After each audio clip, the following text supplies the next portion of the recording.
Welcome to Friday night's video in our Master Series. This is the 23rd video in our Master Series and the 10th video in our editing phase. Tonight we're going to talk about tempo and in time. First of all, a lot of times this ends up in my flow editing phase that we'll talk about next, but sometimes you just have a track that's something that is just you need to mess with the timing and you're not so worried about flow editing.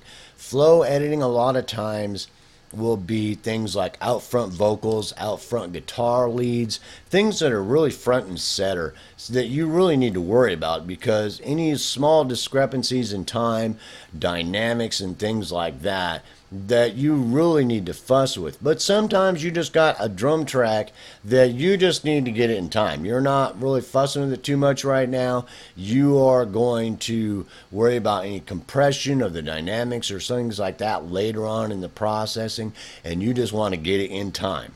The biggest thing to keep in mind is things being in time can be out a little bit because it's a humanization factor, and sometimes a little bit out of time is okay and sometimes it's not, and you really, that takes experience, because sometimes, I'll give you an example, sometimes that I will have like a bass track and a drums track that I'll actually put delay on one track from the other to actually add body. If you do it too much, it can make the mix muddy. And also, if you get things way too in time, it can get sounding robotic. But that comes with experience. Before you have that experience and you can really see that and understand that, it's better to have things in time than have them out of time. There's no doubt about this. Something sounding a little bit robotic in somebody's opinion is much better than it being out of time. So work on being in time, and then work on things being, off just a little bit. Quantization algorithms are a good thing to study, with MIDI. Understanding quantization algorithms and humanizing, because it will make the volume a little bit different, dynamics, and it'll make the timing just a little bit front and back end to try to humanize things a little bit. And sometimes studying that algorithm, practicing a little bit, can really give you an understanding of what is acceptable in humanization, because they've really spent some time on those algorithms and can really help you kind of bring you up to speed to see what the deal is with that. But we'll get into that more later. For now, let's just get things in time. So the first thing, I keep my timing algorithms pretty simple. I'll drag events. One thing to keep in mind, always keep events and things you're dealing with as small of a section or an event as possible. Cut on either side and try to do as small a section as possible when you're fussing with things. You can drag events into time. You can do event slipping, stretching, compressing, quantizing. Sometimes you can use delay, positive and negative delay, to fix things also. So some really basic things, because most of the time this takes care of most of my timing issues, is that when, like I say, I'm dragging audio, if I'm dragging audio, that sometimes that when I'm going to go ahead and drag a piece of audio, that it's a pretty simple deal, that if I've got something out of time, that I basically want to fuss with it to the point of just getting in time. And I'm not worrying about a whole lot of other stuff. When I'm quantizing, sometimes the algorithm wants to bring that, where that marker is, to the top of the first crest. And I will go for that if I've got a bunch of front trailing things, something that's trailing for a short distance out in front of that first, crest, the large crest. If not, if I don't, I normally choose to hit right there at wherever the audio is starting, as close as possible to that, and I stick with that. If I got a bunch of trailing stuff off that first highest crest, then I'll go immediately to that first highest crest and I'll try to center it there. Most of the time, it doesn't have to be that perfect. You don't have to go down to this trying to figure out exactly where that spot is. You get it down to about like that and look where that point of that first highest crest is, and you usually hit around there and you're pretty good to go. And that's just dragging the event. You got to be kind of careful. Sometimes you got algorithms in your DAW that want to snap things into place, and you have to disable that. And slipping audio. Slipping audio is great. You just got to remember that if you've cut a section here, that it's going to have that other information up in front of it and back behind it on there, and it'll slip everything on that event also. In my DAW, it's like Option, Command, and then it gives this little tool then I can drag that audio inside of the event to where I want it. And slipping audio is a great tool for just getting little sections, or if you've got one note at a time or something like that. Now, quantization is great, but I'm very cautious about quantization. Whenever I'm quantizing, that there's a couple things. Normally you'll have a range or something, and in that range I will normally, or the strength or some setting like that, set it to about 90%, because otherwise it starts shooting for this crest automatically when I normally want it shooting for this.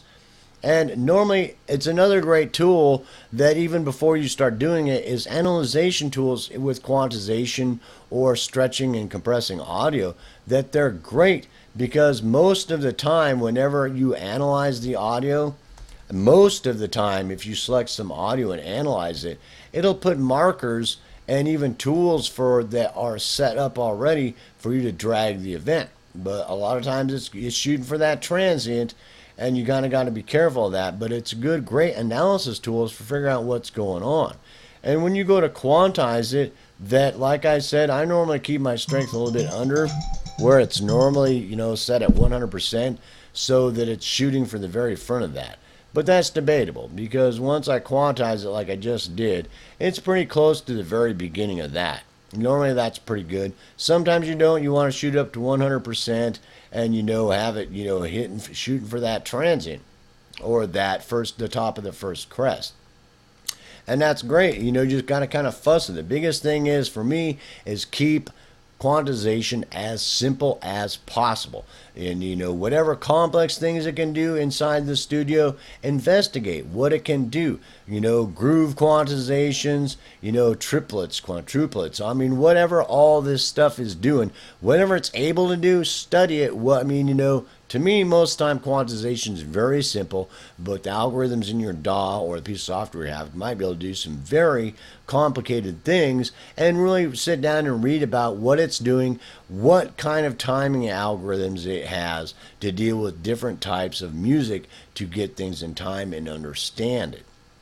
But I normally try to keep quantization very simple and very small sections, notes, a couple notes, 2 or 3 notes that are having a problem when I'm quantizing.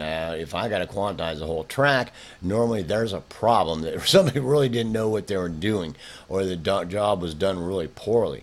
Now, stretching audio is really great, because when you're stretching audio, normally you'll have a tool, that you've got, you can set up, to really, be able to stretch the audio. And the biggest things that I deal with just stretching audio, if you stretch it too much or compress it too much, you can cause audio artifacts. And the other thing is basically you want to stretch from there, stretch that out, and from there. So you got a marker at the front and back so that you're not stretching anything else around but those 2 pieces of audio. Does that make sense? And sometimes you might have to, if you're just going to stretch this here, you might have to put another marker over here so that it doesn't start fussing with audio in front of it. Does that make sense? That way it doesn't start compressing the audio in front as you're stretching this audio here and getting into time. It's a really simple deal. And, it's to stretch the audio a little bit. It's the same thing with compressing. Compressing audio is basically along the same things. Sometimes you're going to have a marker there that's at the very front of that you're trying to compress. You want to put another marker over here in front of this other audio, or behind this other here, so it doesn't stretch that out. And another one behind it so it doesn't compress into that audio back there. So you're just compressing the audio that you're wanting to deal with. So you've got a safeguard at the front and back of it whenever you're doing any of that. And it's a pretty simple concept, dealing with the same concepts that we've talked about, just trying to get it in time. So once you've analyzed and you understand, do a small section at a time, you will probably find a whole lot of the complicated algorithms and things that you're dealing with that hopefully you don't fuss with too much, unless you run into a really funky situation that there was a serious problem with the audio that you have to fix. So I do recommend you understand the algorithms that you're dealing with fairly well in case you run into that. And delay is another thing. Sometimes with delay that you can very much fuss with things with delay that are on just the track itself. And being that you can either put positive or negative delay on the track itself to deal with a delay problem, positive or negative. And sometimes just on events you can get positive or negative delay in an event and then just command bounce that, and it'll bounce it into time. And sometimes you can have event effects to where I've got this event selected and I've got an event effects algorithm that'll let me put some type of delay on there that I can actually bounce onto the track, to where on that event effects I could put some kind of plugin that will allow me to put positive or negative delay on that event itself, and then command bounce it to where it bounces it right into time fairly to where I want it. And sometimes delay is a great tool. I don't use delay a whole lot unless it's for some reason I've got like so much delay on a whole track for some reason, or so much pre-delay on a whole track that I want to fix, and then sometimes I can fix it with that. And it's a very simple concept. So those are some very simple tools. When you're dealing with vocals and things like that, it can be very difficult, because when you're dealing with vocals and things like that, if you're going to go in here and you're going to analyze what's going on with this vocal here and select this track, that, you know, when you go to analyze this and try to see what's going on with this track, that it can be kind of fussy, because when you're trying to analyze it, that you've got a couple things happening. First of all, when you analyze it, that a lot of times it's not put, you might want markers here because you might want to fuss with that. At the end of that, you can see that's a separate thing from this, and then it's coming down there. There's something happening there to there. That's different from that, from there to there, from there to there, up to there, to there, even sometimes to there. You guys say, wow, something's going on there, to there, along just like that. And you just kind of got to walk through it. Most of the time this is flow editing. But if you're just doing it and you're really worried just about basic timing issues, like between when this started here, there's a little bit of step, you know what I'm saying? And you know it's right before it, you really gonna fuss around, you know, just put, you know, analyzing it really quick's helpful. Just to get an idea, just like dealing with transients or beats when you're hitting on a bass drum or a bass or some other type of instrument, to just get an idea, a starting point. And you basically will deal with this a lot more in flow editing, because whenever I'm dealing with like guitar parts that are flowing around, or bass parts, or vocals or anything like that, normally I just simple timing comes down to like bass drums, snares, maybe a bass if it's doing some da da da da da da da da, or something very simple and it's not a really like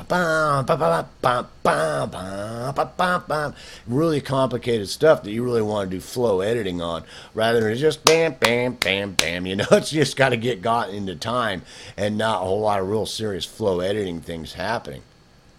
So those are some very simple tools to help you just get into timing, and some very simple precautions to deal with, and just to be able to do good job. Just, you know, understand in time, as you get better at understanding when you're slipping a piece of audio or dragging a piece of audio around, that sometimes that it's okay to have it a little bit like that, or if it's a little bit like that, it's going to be okay because of what you're working with. That comes with time, but it's better as you get better to have it in time, somewhere on that crest, or at the beginning of it, or something like that. It's better for it to be in time than out of time. You have to trust me on that. So peace, hope, love. I hope you enjoyed the video, and I certainly hope you experiment with some tracks, getting some things into time and seeing what I'm talking about. And in the next video, we'll start talking about flow editing, which is basically dealing with dynamics and timing in a much more finite way, or a much more elaborate way that really can help make or break a production. So peace, hope, love. I hope you enjoyed the video, and I'll see you in the next video when we're talking about flow editing.